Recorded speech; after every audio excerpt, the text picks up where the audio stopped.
بسم اللہ الرحمن الرحیم۔ ہمارے حضور صلی اللہ علیہ وسلم پر جادو کا اثر۔ مدینہ میں ایک جادوگر تھا جس کا نام لبید تھا۔ ایک بار مدینہ کے بہت سے یہودی اس جادوگر کے پاس آئے اور کہنے لگے کہ اے لبید، تم تو دیکھ ہی رہے ہو کہ یہ محمد کیسے اپنے دین کو پھیلاتے جا رہے ہیں۔ ہم لوگوں نے بہت کوشش کی کہ محمد پر جادو کر کے انہیں ان کے کام سے روکیں، لیکن ہم اس میں کامیاب نہ ہو سکے۔ اس لیے اب ہم تمہارے پاس آئے ہیں تاکہ تم کچھ پیسے اور اشرفیاں لے کر محمد پر جادو کر دو۔ یہ سن کر اس جادوگر نے کہا کہ ٹھیک ہے، میں اس کام کے لیے تیار ہوں۔ اس زمانے میں ایک یہودی لڑکا ہمارے حضور صلی اللہ علیہ وسلم کی خدمت کیا کرتا تھا۔ ان یہودیوں نے اس لڑکے کو بہلا پھسلا کر حضور صلی اللہ علیہ وسلم کے کچھ بال اور کنگھی کا ایک ٹکڑا اپنے پاس منگوا لیا، اور پھر ان دونوں چیزوں کے ذریعے ہمارے حضور صلی اللہ علیہ وسلم کے اوپر جادو کروا دیا۔ کہتے ہیں کہ ہمارے حضور صلی اللہ علیہ وسلم پر وہ جادو لبید جادوگر کی لڑکیوں نے کیا تھا۔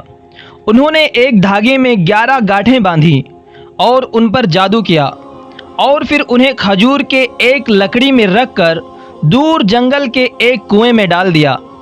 ہمارے حضور صلی اللہ علیہ وسلم پر اس جادو کا اثر یہ ہوتا تھا کہ حضور صلی اللہ علیہ وسلم اپنے آپ کو بندھا ہوا محسوس کرتے تھے، اور کسی کام کے بارے میں یہ خیال ہوتا تھا کہ وہ کام تو میں کر چکا ہوں، لیکن ابھی وہ کام نہ کیا ہوتا تھا، اور جو کام کر چکے ہوتے تھے اس کے بارے میں یہ خیال آتا تھا کہ ابھی میں نے یہ کام نہیں کیا ہے۔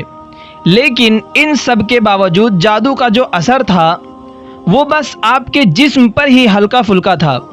نبوت میں اس کی وجہ سے کبھی ایسا فرق نہیں پڑا کہ جادو کی وجہ سے آپ نے کوئی غلط بات کہی ہو یا قرآن کی کوئی آیت بھول گئے ہوں۔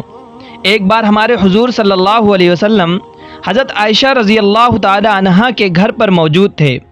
آپ نے خوب دعا کی اور اس کے بعد آپ کو نیند آ گئی اور آپ سو گئے۔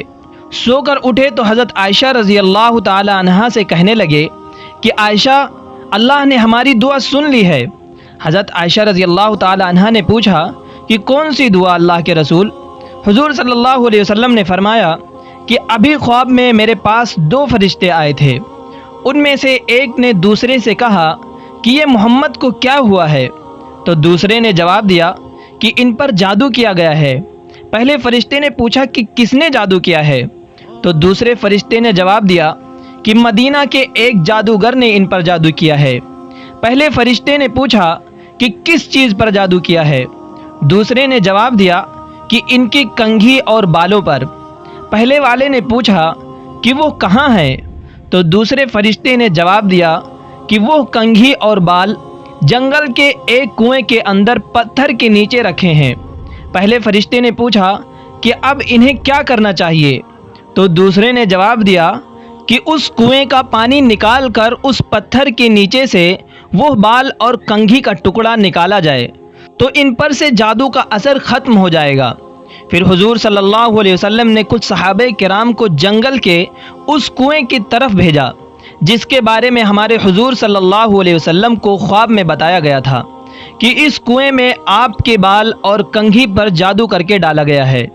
ان سارے صحابہ کرام نے کنویں کا پانی نکالا اور جو جگہ بتائی گئی تھی اس جگہ سے کنگھی اور بال نکال کر ہمارے حضور صلی اللہ علیہ وسلم کے پاس پہنچے۔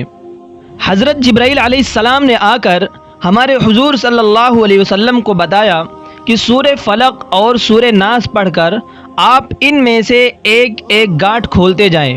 پھر حضور صلی اللہ علیہ وسلم نے سورہ فلق اور سورہ ناس پڑھ کر ایک ایک گاٹھ کو کھولا، یہاں تک کہ وہ 11 گاٹھیں کھل گئیں، اور پھر آپ نے ایسا محسوس کیا جیسے میرے اوپر سے کوئی بوجھ اتر گیا ہو۔ ان سب کے بعد لبید جادوگر کو بلایا گیا اور اس سے پوچھا گیا تو اس نے اپنے جرم کا اقرار کیا کہ ہاں، میں نے ہی آپ پر جادو کیا تھا۔ ہمارے حضور صلی اللہ علیہ وسلم نے اسے معاف کر دیا اور کوئی سزا نہ دی۔ ہمارے حضور صلی اللہ علیہ وسلم پر جادو کا اثر اللہ کے حکم سے ہوا تھا، کیونکہ ہمارے حضور صلی اللہ علیہ وسلم بھی ایک انسان تھے، لیکن اس کی وجہ سے ہمارے حضور صلی اللہ علیہ وسلم کے نبوت پر کوئی اثر نہ پڑا۔ دوستو، اگر آپ کو ہماری یہ ویڈیو اچھی لگی ہو تو ہمارے چینل کو سبسکرائب ضرور کریں اور اپنی رائے کمنٹ سیکشن میں ضرور بتائیں۔